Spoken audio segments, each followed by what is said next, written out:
Ya, betul ke nasi ni boleh tampal buku ya? Betul lah, ayah dulu pakai nasi lah tanpa buku ni. Mari sini ayah tunjuk. Ni.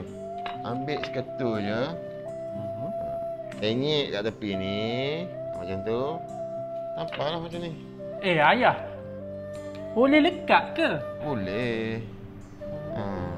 Zaman ayah memang tak ada gam ke ya? Ada tapi susah nak cari. Ayah tengok adik buat jet roket guna pensel. Adik ni asyik main je. Kerja sekolah dah siap dah? Adik tengah buat lah ni. Mana ya? Adik dari tadi lagi tak buat kerja sekolah. Buku dia kosong je. Okey, dah siap dah ni buku. Dah siap dah buku abang.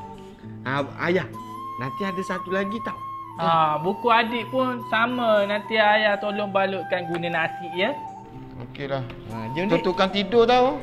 Ya, nak pergi tidur lah ni.